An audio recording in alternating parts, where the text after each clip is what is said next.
Halo semuanya, kami dari kelompok 7 akan mempresentasikan hasil proyek UAS praktik jaringan komputer mengenai konfigurasi jaringan mikrotik. Dalam video ini, kami akan menjelaskan secara tuntas mulai dari topologi jaringan, langkah-langkah basic config, hingga manajemen bandwidth. Namun tidak hanya itu, kami juga akan mendemonstrasikan cara membangun wireless hotspot, sistem keamanan menggunakan firewall, fitur failover untuk koneksi cadangan, hingga analisis jaringan atau QoS untuk memastikan performa yang maksimal. Lalu, bagaimana detail konfigurasinya? Langsung aja kita saksikan bersama. Topologi jaringan pada gambar menunjukkan jaringan bertingkat yang menggunakan dua router untuk mendistribusikan koneksi internet ke pengguna. Sumber internet berasal dari ISP Telkom yang terhubung ke router 1 melalui interface ETH1. Nah, router 1 berfungsi sebagai router utama atau gateway yang menerima akses internet langsung dari ISP dan meneruskannya ke router berikutnya. Router 1 terhubung ke router 2 melalui dua interface, yaitu ETH2 dan ETH3. Koneksi ganda ini digunakan sebagai jalur distribusi internet dari router 1 ke router 2. Router 2 berperan sebagai router distribusi dan akses yang bertugas membagikan koneksi internet ke jaringan lokal. Pada router 2, koneksi internet disalurkan ke klien melalui dua jenis jaringan, yaitu jaringan kabel dan jaringan nirkabel. Jaringan kabel dihubungkan melalui interface ETH3 yang terhubung langsung ke laptop sebagai klien. Sementara itu, jaringan nirkabel disediakan melalui WLAN atau hotspot sehingga perangkat seperti smartphone dapat terhubung ke internet tanpa menggunakan kabel. Alur komunikasi data dimulai dari klien, baik laptop maupun smartphone, kemudian data dikirim ke router 2. Selanjutnya, router 2 meneruskan data ke router 1, dan dari router 1 diteruskan ke ISP untuk mengakses internet. Data balasan dari internet akan kembali melalui jalur yang sama hingga sampai ke perangkat pengguna. Secara keseluruhan, topologi ini memberikan pengolahan jaringan yang lebih terstruktur dan efisien karena menggunakan dua router. Router 1 berfungsi sebagai penghubung utama ke ISP, sedangkan router 2 berfungsi sebagai pembagi koneksi ke klien menggunakan kabel dan nirkabel. Kita akan menjelaskan cara merestore untuk failover ini. Sebelumnya, cara merestore untuk failover ini mempunyai dua cara. Kami menggunakan cara yang termudah. Pastikan sebelum melakukan cara ini, kalian mempunyai file backup yang sudah terdownload di dalam komputer kalian. Yang pertama, kita akan buka menu Files dulu di Windows. Setelah itu, kita akan klik tombol upload dan pilih file, lalu cari file backup yang dari komputer Anda. Setelah itu, klik file tersebut, lalu klik tombol restore. Selesai. Masuk ke dalam router kedua, kita akan melakukan basic config. Yang pertama, kita klik dulu MAC address yang tersedia, kemudian langsung connect. Setelah berhasil connect, kita langsung ke server identity untuk mengganti identitasnya yang asal mikrotik menjadi UAS kelompok 7. Selesai, apply, oke. Kemudian kita ke sistem user. Di sistem user ini kita adminnya ini kita ganti passwordnya.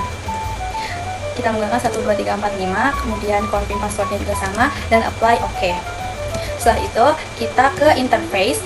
Nah, kemudian kita namakan interface Ether 1 menjadi ISP1 Telkom, kemudian Ether 2 ISP2 Starlink, dan Ether 3 itu client.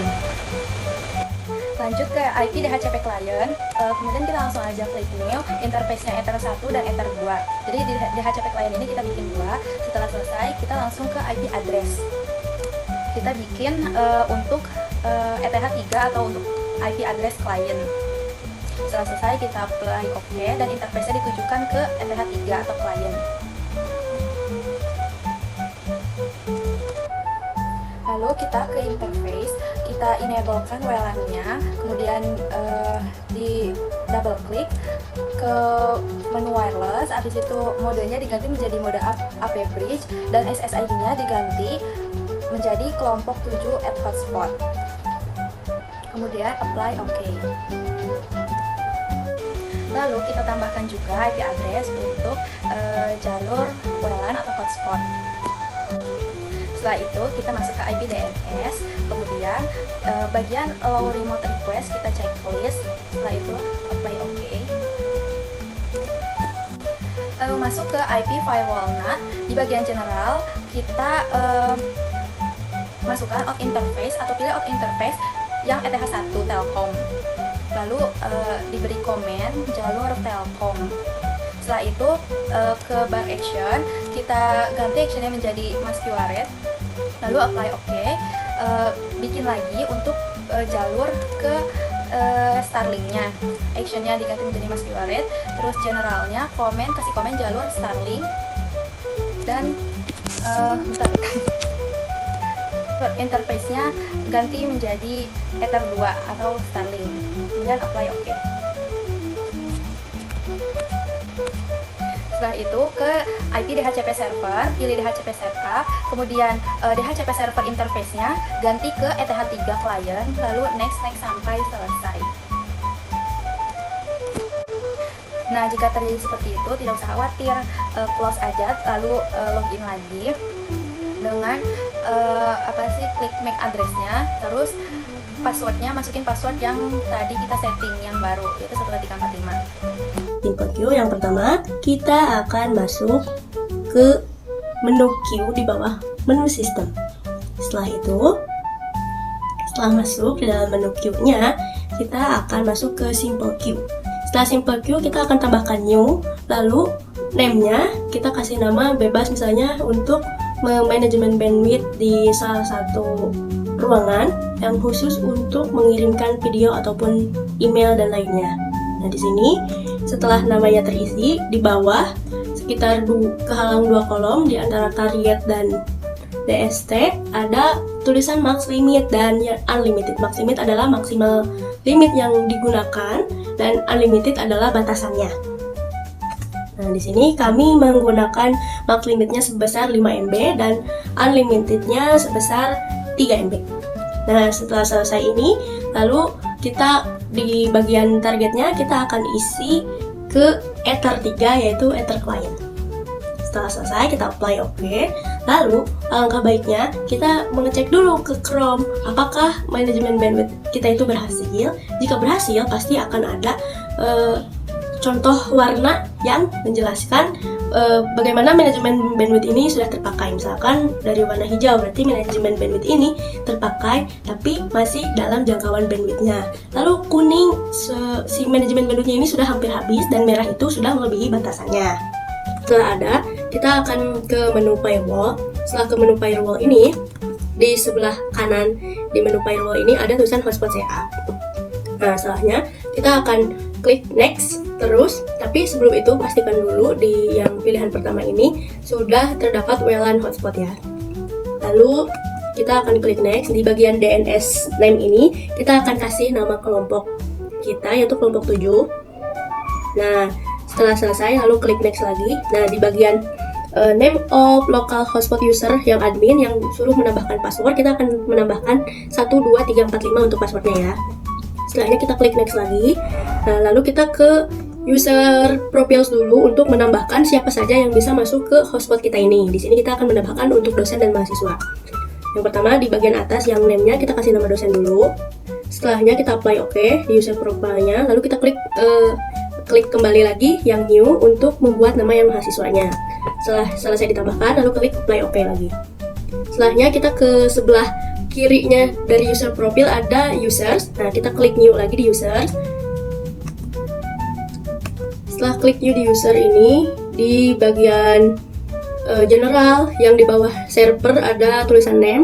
Si usernya ini kita ganti dengan nama dosen. Setelah diganti, terus kita kasih password yang sudah kita buat di yang sebelumnya, yang 12345 di bawah namanya itu. Setelah ditambahkan, lalu jangan lupa di profile juga ditambahkan lagi dosen yang sudah ditambahkan di user profile-nya. Setelah selesai, kita klik apply OK. Terus lanjut lagi kita buat untuk yang dosen yang kedua. Di sini kita membuat untuk 2 dosen dan 3 mahasiswa. Lakukan hal yang sama untuk sebelumnya yang dosen. Lalu yang mahasiswa ini sama, klik new juga. Di bagian name-nya kita ganti dengan mahasiswa dan di bagian passwordnya juga sama, 12345. Setelah diganti semuanya, jangan lupa klik apply dan OK. Kita lakukan itu sampai mahasiswa yang ketiga. Setelah selesai, kita cek di HP kita apakah sudah ada hotspot yang sudah kita buat. Sudah ada, tinggal sambungkan dengan password dan nama yang sudah kita setting sebelumnya.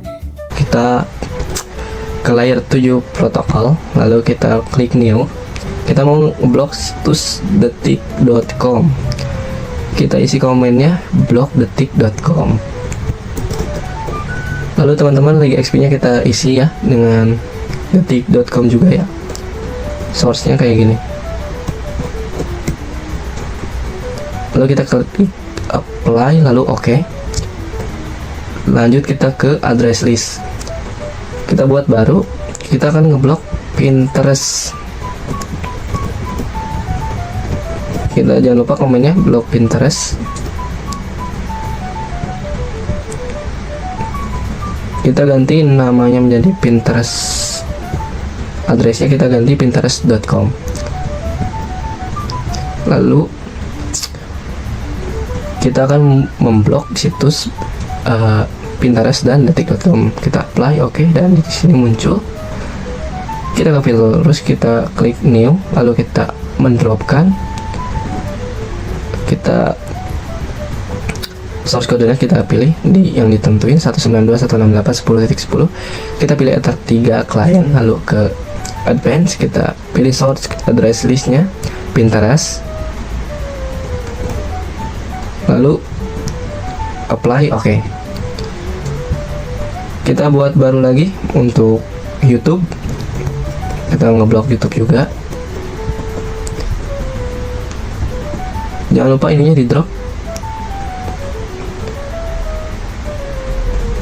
Nah,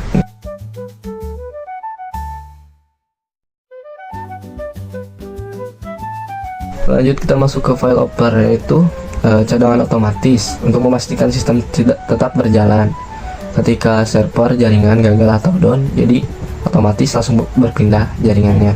Jadi ada backupannya ya teman-teman. Itu biasa disebut dengan file oper. Kita masuk ke IP routes. Di sini terdapat jaringan yang sudah kita buat, server-server, ada Telkom dan Starlink. Kita hapus dulu ya teman-teman keduanya, lalu kita buat baru. Gateway-nya kita buat baru menjadi 192.168.10.1. Kita cek gateway-nya teman-teman, harus ping di stringnya 1, lalu apply, oke. Oh, kita masukkan jalur Telkom ya teman-teman, jangan lupa dinamain. Selanjutnya kita buat untuk jalur Starlink. Gateway-nya kita isi dengan 192.168.20.1. Kita jaraknya menjadi 2 ya teman-teman. Kita namain ini jalur Starlink.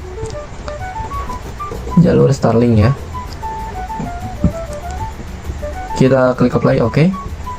Kita mencek kedua-duanya. Jadi teman-teman, file oper itu ketika jaringan Telkom sebagai contoh tidak aktif, maka ia akan berpindah ke jalur Starlink secara otomatis. Jadi ketika servernya down gitu ya, jalur Telkom, maka ia akan berpindah otomatis ke jalur Starlink. Itu biasa disebut file oper ya teman-teman. Kita akan mengecek gateway-nya ya teman-teman. Kita ganti ini gateway menjadi 192.168.33. Kita lihat di address listnya. Ini adalah address listnya, kita menjadi 1 gateway-nya terakhirnya. Kita cek jalur Starlink, kita ganti menjadi 192.168.44.1. Lalu apply, oke. Dan sudah selesai ya teman-teman.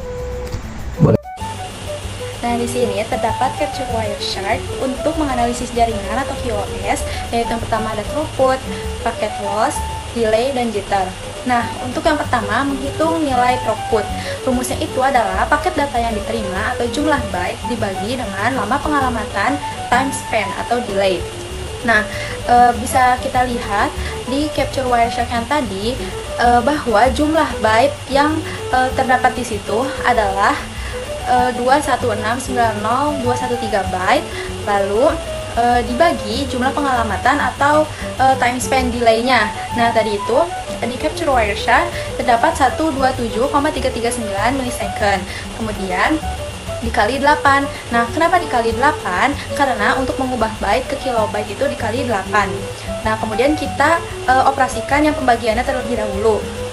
Dan mendapatkan hasil 170.334,4066. Kemudian hasil itu dikalikan dengan 8 dan akan mendapatkan hasil 136.2675,253. Dengan hasil yang kita dapatkan, kita dapat lihat di statistik pada average bits, nilainya akan sama dengan perhitungan yang kita dapatkan. Kita akan menghitung paket loss. Dari data statistik yang ada, kita bisa melihat beberapa poin, yaitu total paket. Total paket yang kita punya adalah paket yang diterima, paket yang dikirim. Paket yang diterima sebanyak 27.684 dan paket yang dikirim sebanyak 28.185. Cara menghitungnya, kita mempunyai rumus, yaitu rumus paket dikirim dikurangi paket diterima, lalu dibagi dengan paket yang dikirim, lalu dikalikan dengan 100. Kita masukkan angka-angka yang kita dapat tadi ya. Paket yang dikirim sebanyak 28.185 dikurangi dengan 27.684, lalu dibagi lagi dengan 28.185 dan dikalikan dengan 100. Hasilnya dari pengurangan 28.185 dikurangi dengan 27.684 mempunyai hasil sebanyak 501. Lalu kita bagikan dengan paket yang dikirim, yaitu 28.185.